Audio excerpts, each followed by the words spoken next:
Hey guys, welcome back to another episode of Real Life with Mike. And of course, today you can see we're going to be in the garage here.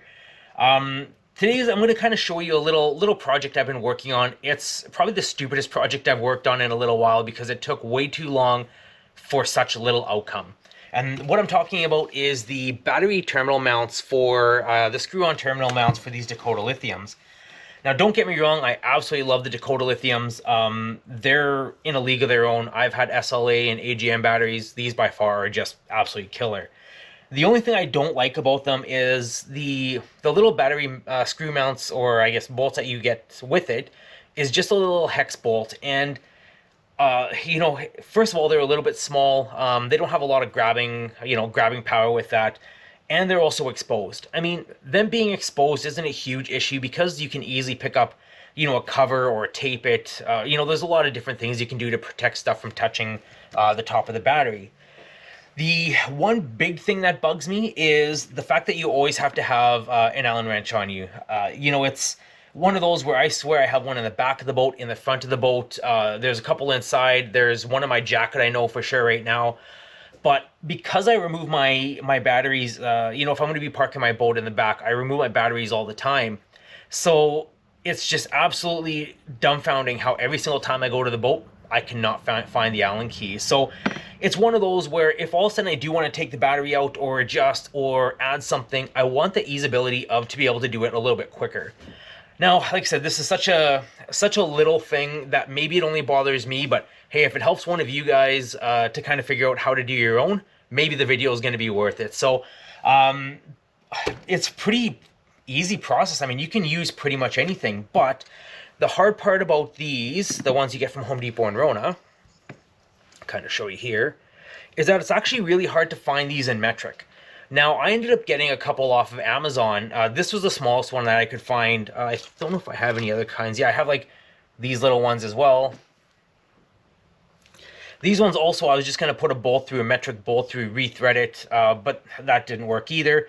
The hard part about that is those ones are fiberglass and they absolutely shattered when I tried to put any pressure on them. So this was the winner for now, the one that I was using up until the one I made myself. The only thing I didn't like about these ones is, of course, when you put them on, you have all your wires in, everything's there. You want to take your battery out, unscrew it, take your leads out. Now you can't lift your handle. And that drove me nuts. The way my battery's put in the front of the boat, I do need the handles to kind of pull it in and out. It's in a really weird, awkward position. So that was something that would bug me all the time. So I'd have to remove these and then, of course, take the battery out and put them back on. But you'll be amazed how often I do not put these back in, or they get lost through the washing machine. I will never see them again. So I decided to make something that I could either remake, something that would fit a little bit better. And of course, that's where these came in. I probably have like 9 prototypes of these, which is like, say, this is why it becomes a stupid project, because the amount of time and effort I put into making these is just, it doesn't make any sense. So, like I said, it's just a little Lexan disc that's on top, 2 bolts, 2 nuts and a bolt, and then of course I put some heat shrink tube on the nuts there to protect it from any contact and stuff like that as well. So the best thing about these ones, of course, is when I put them on, they're a perfect size. They are a 1-inch diameter. So when I put them on, either the battery is on or the battery leads are on or off. Now I can still open up my handles. They stay on here permanently. And they're 100% protected from anything touching unless it goes directly on the inside. So, like I say, if you stay tuned and watch the rest of the video here, I'm going to give you kind of a step-by-step how I did it. There's probably a whole bunch of different easier ways, but this is the way I've done it. I've tested these things out. I've actually put them in the vise and used another pliers to twist it. I couldn't get them to break. Now, the reason why I like to use Lexan instead of plexiglass is because plexiglass actually is very, very fragile.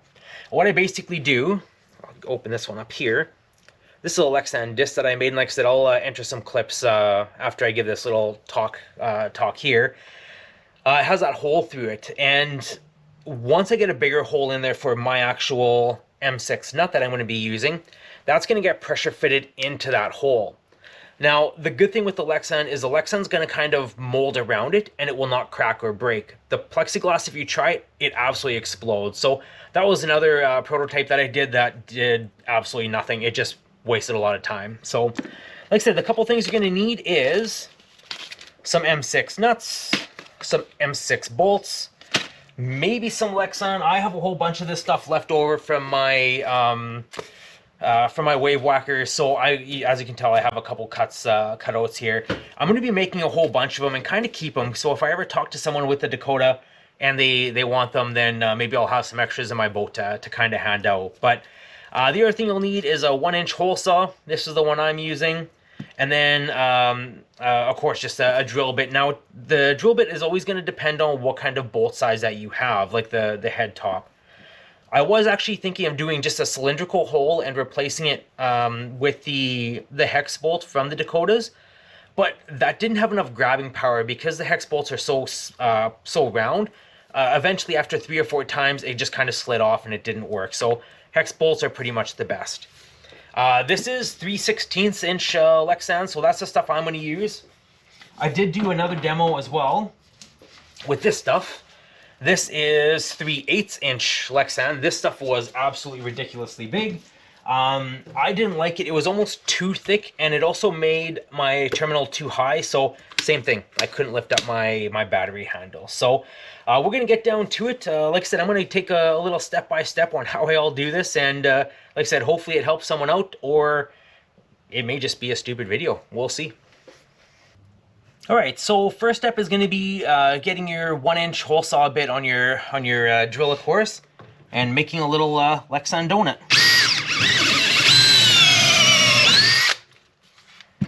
Now, the only thing I found out that I really don't like about cutting Lexan, especially with that donut, is when it gets hot, of course, any kind of plastic, it wants to kind of melt to the sides, so it does make it a little bit difficult for removal. I just use a little bit of a pick tool, jam it in,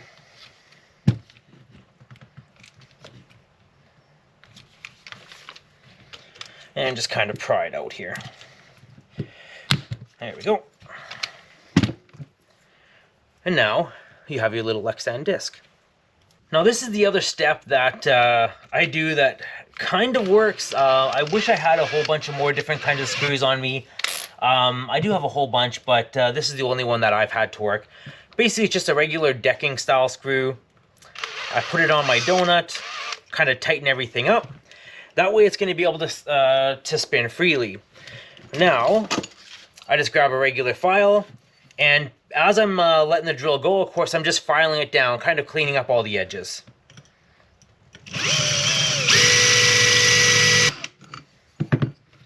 Okay.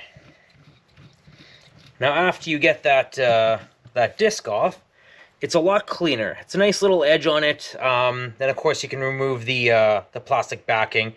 Realistically, you don't have to leave the plastic backing on. You don't even have to have the plastic backing on. This stuff just has it on because, of course, it came with it, and I just didn't remove it yet. So, and once that's all done, you have your nice little Lexan disc for you. Alright, so the next step is going to be taking your finished disc and then matching your hex, the hex head to a good sized drill bit. Now the thing you got to be a little bit more cautious is that you don't want that drill bit to be the exact same size as that hex head. You want it just slightly smaller. Basically what I do is I just basically make a hole that's a little bit smaller, and then I use my table vise here to press everything in together. Now that's going to ensure for a super tight fit. It's not going to come off. Like I said, I've done a couple tests on them. Once it's on there pretty good. So I'll let you kind of see how I do that.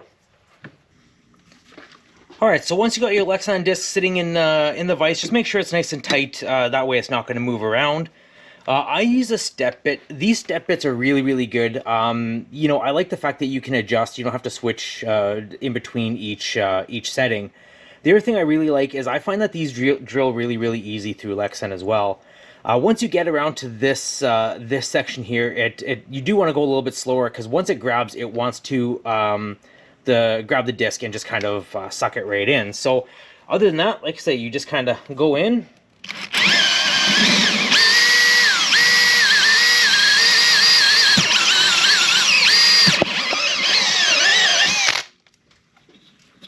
Perfect. Just like that. So now that you have your hole here, I just like to clean it up. Just take an X-Acto knife, kind of clean up the edges. Like, see, a lot of this stuff is overdone, but that's just kind of the way I do it. Now, the next step, you just want to open this up. Put your bolt inside the hole there. Now, it can be quite tight, but the better thing is, the tighter it is, the more secure it's going to be.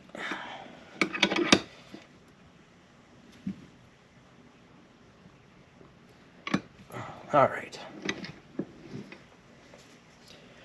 And there you go. That's how you have the beginning part of the disc. Okay, now you pretty much got your, your custom bolt that you're going to be doing for your battery terminal. Now, the first thing I usually do is put my decal on the bottom. This one's going to be black decal because I have a whole bunch of red ones, and I probably actually have a whole bunch of all of these because I've done this a billion times. Put the decal on top. Now it has a nice black indicator to let you know that that's going to be a negative. Now, the other thing you can do is I like to put a couple nuts on the bottom. This will actually go down, like with the length I have here with the 1 inch, it won't actually be able to compress your wires because I did choose a longer bolt. Now, the reason why I choose a longer bolt, of course, like I say, is with the amount of wires and the thickness of my connectors that I have in there. So the other thing you can do is you take a couple of your M6 bolts. I usually just do two. Two will be adequate. I guess it depends on the thickness and size of the bolts that you buy as well. But 2 will definitely be adequate to make sure that it can compress all the way through. Tighten that up. It also kind of locks everything together.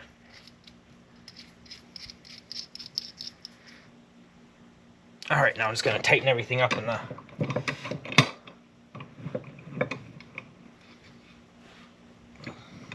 There, now they're not going to go anywhere. So, of course, now you have your bolt set up here. The other thing I like to do is just take some heat shrink tube, cut a little chunk off.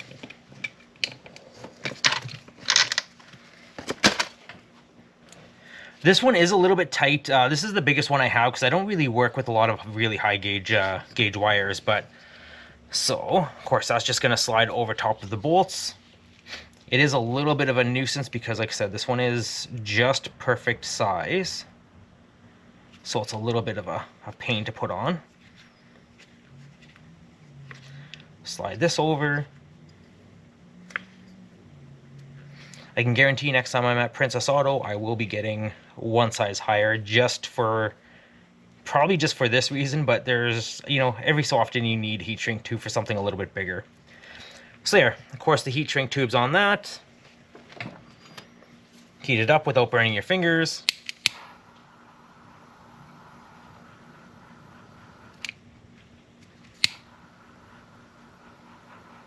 There we go.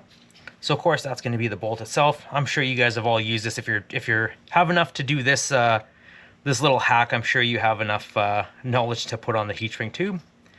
So if you bring the knife right close to the base of the nut, it does keep it right open to the metal as well. Now the thing I like about that compared to the other ones is that now it's metal on metal contact instead of metal on plastic.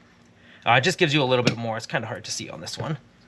But of course, the bottom of the nut's exposed and the side of the nuts are protected with the heat shrink. So now, of course, I'll just take off the black one here.